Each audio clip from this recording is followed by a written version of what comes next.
Welcome to Sagenheim. In the previous part of the Thidrekssaga, we have been told about Brunhild, Studa and Heimir, and the fortress Sägard at the Harz Mountains, as well as Heimir's duel with Thidrek in Bern. So here now, from the Olden Days. There was a king named Vilkinus. He was always victorious and valorous. He conquered by strength and harrying the country that was later called Vilkinaland, and that is now called Sweden and Gautland, along with all the empire of the Swedish kings. Skane, Sjaland, Jutland, Vindland, and all the territory that belongs to them. The power of King Vilkinus was so extensive that the country was known by his name, and as is the manner of telling in the saga, that the land and the people take their name from the name of the first chieftain that ruled over them. So this country was called Vilkinaland, after the name of King Vilkinus, and the people who lived there were called Vilkinamen. This was the case until another people came to rule over the country and gave it their name. When King Vilkinus had ruled over this kingdom for a while, he called up his army and rode with a large contingent of knights and other soldiers to Poland, and had there many great battles. King Hertnid came against him, and he and his brother Hertnid ruled at that time over Rusiland, much of Greece and Hungary, and almost all of Austria. King Vilkinus and his men were immediately victorious over the Rus, and they harried all of Poland and all the populated land to the sea. After that he marched his army to Rusiland, where he won many large cities, including Smolenskia and Palteskia.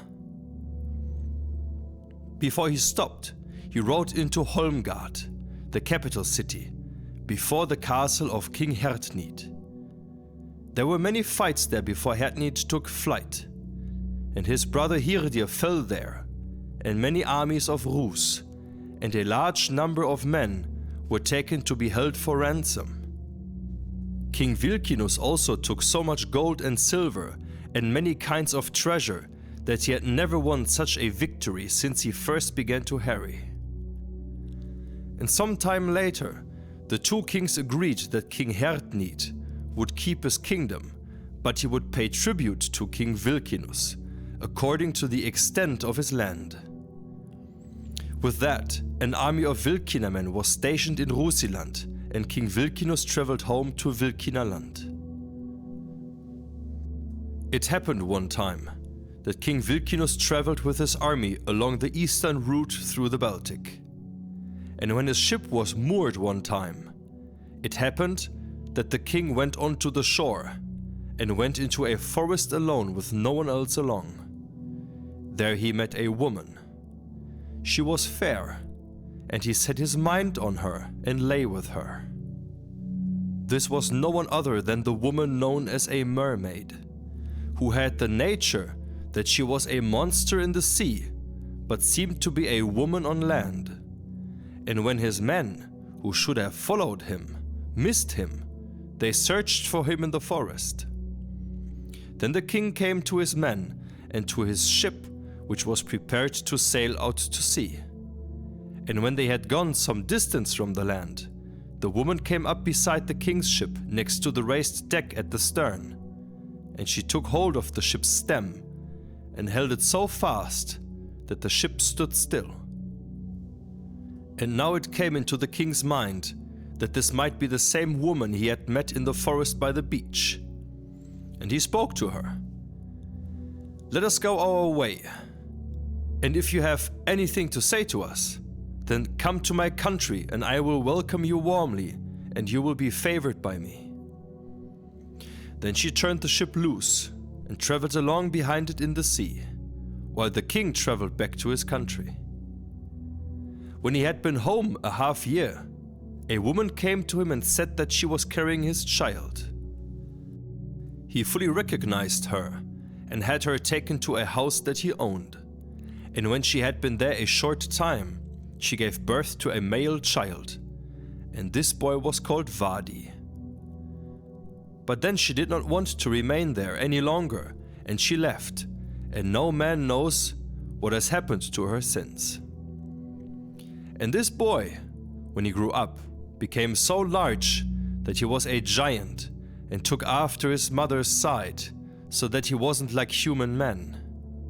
He had a bad disposition, and for this reason he was unpopular, and his father liked him little. He gave him 12 farms in Sweden before he died. The king had another young son. He was called Nordian. He was a powerful man, and the handsomest and strongest of men, hardy and grim, and avaricious, and unwise in comparison with his kinsmen before him, and for this reason he received less praise than his father. Now King Vilkinus became sick, and before he died, he gave his country and kingdom to Nordian, his son, who then took the power and ruled all of Vilkinaland.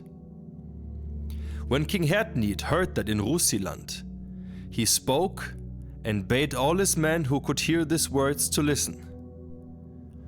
God be praised that I have remained on my throne until I heard about the death of King Vilkinus. I now swear that, even if I live the length of 3 men's lives, I shall never again pay tribute to the Vilkina men, because the yoke has now been lifted from my neck, where it was placed by the power of King Vilkinus. Let all of my men now hear my command, that every man in my kingdom, however old he is, if he is able to ride his horse, or bear a shield, or to dare to fight or brandish a sword, let him take up his weapons and mount his horse, prepare himself, and come to me. Now we shall wreak vengeance on the Vilkina men, because the death of Vilkinus breaks the truce between the Rus and the Vilkina men, and we have kept our oaths that we swore to King Vilkinus. A little later, King Hertnid set out from Holmgard and rode north on the road to Vilkinaland, and a great host of knights and foot soldiers joined him as he went. When he arrived in Vilkinaland, he burned, killed men, plundered, and advanced by force of arms until he found King Nordian and his army. Then a great long battle took place, with great casualties on both sides. But more of the Vilkina men fell, because King Nordian had a smaller band of retainers, and many had remained home, and had given him no aid. The battle ended when King Nordian fled, and his men were defeated. King Hertnid was victorious, and pursued the fleeing army for 3 days. Now King Nordian found that he had 2 choices. Either he could flee from his kingdom or fall in defeat. And for that reason he decided to put himself at the mercy of King Hertnid, along with all the men who were later his retainers. When King Hertnid had set a time at which men could seek a truce with him, King Nordian went there before King Hertnid, fell down at his feet, gave himself and his kingdom into his power, and begged for mercy for himself and for his kingdom. King Hertnid answered in this fashion: "The powerful King Vilkinus brought our kingdom under his power, and he fought many battles with us, and we and our kingdom came into his power, and just as you are in our power now. Now, because we received a truce with him, we shall repay that to you, in that all of your kingdom shall belong to us in tribute and in administration, and you shall swear oaths to maintain this reconciliation and truce, just as you now surrender in truce." This settlement was now agreed upon between King Hertnid and King Nordian. Hertnid now had under him all of Vilkinaland, and before he returned home to his kingdom, he installed Nordian as chieftain over the country that we now call Sweden, and the kingdom of King Hertnid remained this way a long time. Hertnid had 2 sons with his wife. The elder was named Osantrix, and the younger Valdimar. He had a third son with his mistress. His name was Milias. King Hertnid had now become old and infirm. He placed his son Osantrix as chief over all of Vilkinus and gave him the title of king. Osantrix reigned there for a long time, and his viceroy was Nordian. A little later, King Hertnid made his son Milias chief over Greece and gave him the earldom. He was a great chieftain and a powerful fighter. King Hertnid became sick, and he called the greatest chieftains and the wisest men to his sickbed. He divided all of his kingdom and told them all of his intentions, how things should stand after his death. And he gave the title of king to Valdimar, his son, and made him king over all of Rusiland and Poland, and all of the eastern part of his kingdom.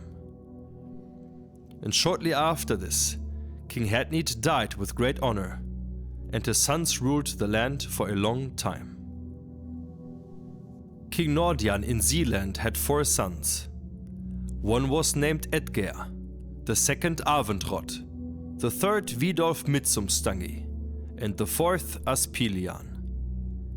They were all giants in strength and nature, and when King Nordian became sick and died, King Osantrix made Aspilian, the son of King Nordian, chieftain and gave him the title of king. He was king over the region that had earlier belonged to his father Nordian. Vidolf Mitsumstangi was so large that his shoulders were not lower than the heads of other giants. He was also stronger alone than his 2 brothers, even though they were both giants, and he was of such a bad disposition that he showed no respect to anyone, man or beast. King Aspilian had an iron collar put around his neck, and irons put on his arms and legs. It was made from a stout iron chain, and had a long iron rope leading to it. Edgar and Avendrod were put to work carrying the thick iron rope, and leading Vidolf Mitsumstangi after them, and he was never to be turned loose unless he was to fight. He had an iron staff that was long, stout and strong, and he fought with it in battle, and because of this, he is called Vidolf Mitsumstangi. Edgar had only a halberd made of iron as a weapon. It was so heavy that it took more than 12 men to lift it. King Osantrix had a wife named Juliana. Her father was King Iran of Skorotan or Mitan, which are now called Scotland or England. Queen Juliana fell ill and died, and her death was mourned by everyone. There was a king named Milias, and he ruled over Hunaland at the time. He was the most powerful and proudest of all kings. He had a daughter named Oda. She was the most beautiful of women. The greatest chieftains, kings and earls had asked for her hand. The king loved her so much that he never could do without her, and he did not want to give her to any man who asked for her.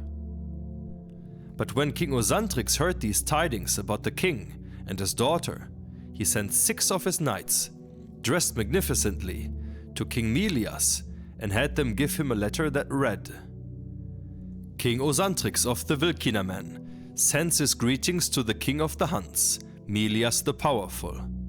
Your daughter Oda has been greatly praised in our land for beauty and courtesy, and we have heard of your power. We wish to ask for your daughter's hand in marriage, and you will send as much money as is seemly to accompany your daughter and your wife, and now send that to us with good knights, along with all knightly equipment, and with great purse filled with gold and silver and other treasures. We shall receive your friendship along with your choice. This choice is completely in your hands, but if you wish to neglect our message, or hold it in low esteem, then you will be worn down by our great army before I turn away from my purpose. These knights rode their way until they came to Hunaland. They went to see King Milias and showed him the letter from King Osantrix, and passed on the king's greetings. King Milias received the greeting from King Osantrix well, and had the letter read, because he wished to hear what the king of the Vilkinus wanted in his kingdom. Since he had never known him to be his friend, he had no reason to expect a friendly message, but he was also not his enemy, so that the king would hardly expect that he would desire his kingdom. When King Milias had heard the letter read, and what the purpose of King Osantrix's message was, he answered in this fashion. My daughter Oda has grown up at my court, and she is 15 years old. Both kings and dukes more powerful than kings have asked for her hand, and they have represented their case with skill and courtesy. We have denied them the marriage, because we can scarcely do without her, the fair maiden Oda, whom I love so much.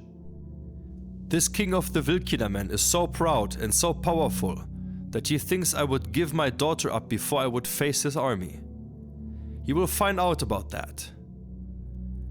And he called to his shepherd and told him to take the messengers and throw them into the dungeon. And he said that they should wait for King Osantrix there.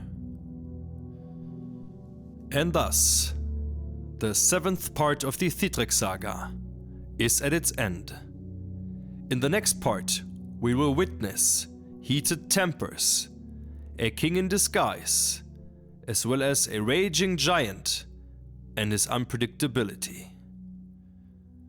So thanks for tuning in, and see you again next time, back here at Sagenheim.